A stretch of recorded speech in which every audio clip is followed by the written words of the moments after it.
Hi everyone, welcome to another episode of Home Built Workshop. Today, gonna make a marking gauge.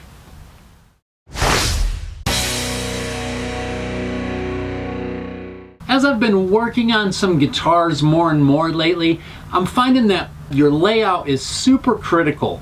And I've been using a pencil and a ruler, and a pencil works really good as long as you can keep your tip sharp, which means you always have to sharpen your pencil. Well, I figured that a marking gauge might give me a little bit more accurate measurements and layout. So I gathered up some scraps of hardwood from around the shop. The cool thing about a marking gauge, you don't really need any large pieces. You can use offcuts and scraps, stuff that you might throw out or that you have buried in your scrap bin, and that's what I did.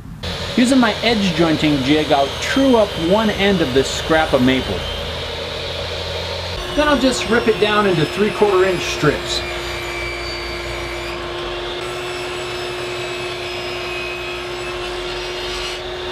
And I'll rip down the piece that's going to be used for the beam as well. I'll set up a stop block on my crosscut sled to 4 inches. And I'll cut those pieces down to size.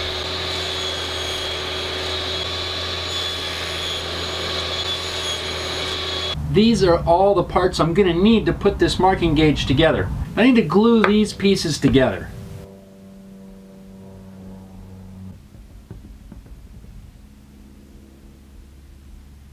I'm going to use the piece that's going to become the beam as a reference.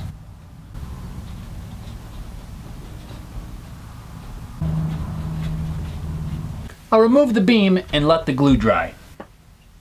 With my glued up piece out of the clamp, now I need to flatten the sides. I'm going to start off with my belt sander and remove the bulk of the material. I don't need to remove much, but it's a lot quicker with the belt sander.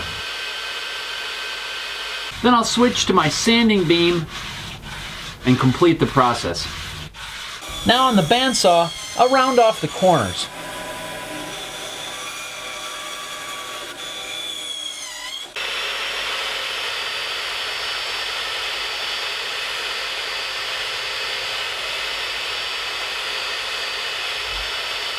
So now I've got the fence portion all shaped. I thought I was going to need to do some final fitting of the beam, but it seems to fit in there pretty well, so I'm not going to worry about this right now. Now I need to drill a hole in the top of the fence to accept a threaded insert. I'll just install that insert using a screwdriver. For the marking blade, I'm going to use an old jigsaw blade.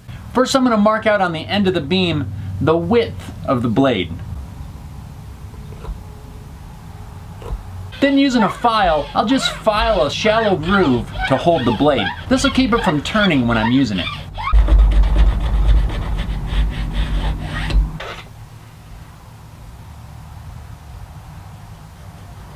Now I'll drill the end of the beam to also accept a threaded insert.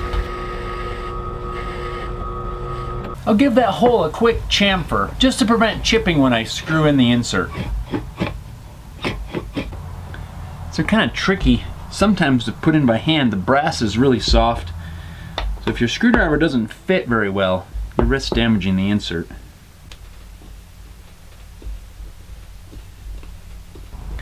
You ever get the feeling that your screwdriver is going to slip and you're going to stab yourself right in the hand? Yeah, I got that right now. There we go. Want to make sure that my insert is below the surface of the wood so that the blade sits flush. Good. To make the blade, I'll start using my belt sander to remove a few of the teeth on the jigsaw blade.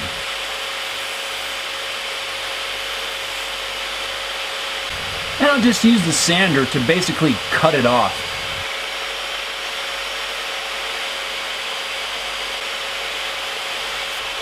I'll do a little bit of final shaping to refine the blade. And there's my finished blade. Now I'll just do a little bit of final sanding to refine the fit. And I'll round off the corners just a little bit to prevent it from chipping.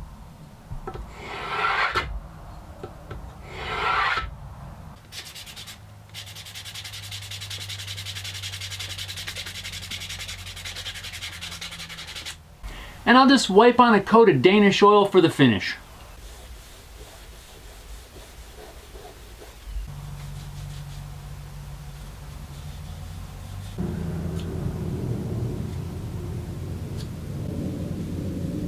The Danish oils had plenty of time to dry. I'm going to go ahead and get this thing assembled. There's not a whole lot to it.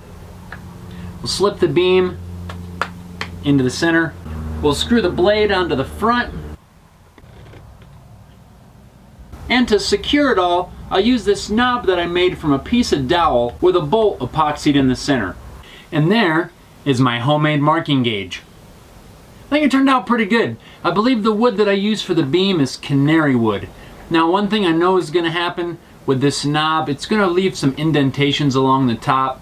One solution to that would be to route a little dado down through here and put a piece of brass or some piece of metal stock in there that the bolt can clamp against, and that'll solve the problem of that. I may do that in the future, or I may just build a couple more of these things because I can see that they're going to be pretty handy. Now, if you're not familiar with how you use a marking gauge, you set your depth of the line that you need to mark, and then you can just run it along your piece of wood.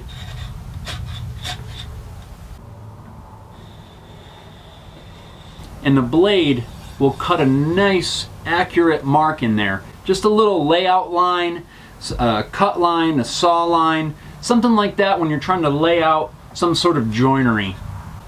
Now, how I can see me using this is when I'm working on a guitar. Currently I'm working on some cigar box guitars and I have to notch the sides. I believe that a marking gauge will let me get nice, accurate layout lines. Right now I'm using a pencil, and you can kind of get off a little bit if that pencil is not super sharp.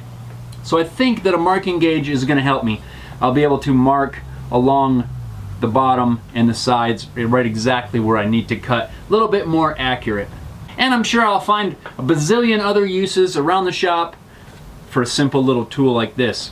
There's a lot of commercial versions available, but I do like to make shop tools and shop projects, so this is definitely a good one and a fun one to use some old jigsaw blades. So thanks a lot for watching this video. I hope you enjoyed it. If you did, please click the thumbs up button, give it a big old thumbs up. I appreciate the support. Don't forget to subscribe to my channel so you don't miss any upcoming episodes. I got some cool stuff in the works. Always have a lot of projects that I'm trying to get done or that I'm trying to work out, so I've got a lot of stuff planned. You can also follow me on social media. I'll put the links down below in the description. Don't forget that I have a second YouTube channel. It's called Inside Home Built Workshop, where I kind of do some behind the scenes and kind of what's going on in and around the shop. So if you want to check that out, I'll put a link down below in the description. So thanks a lot for watching, and we'll see you next time.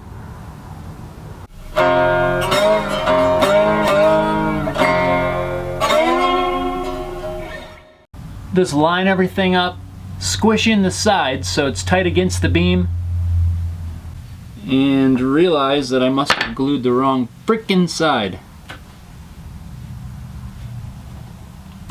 Son of a, really?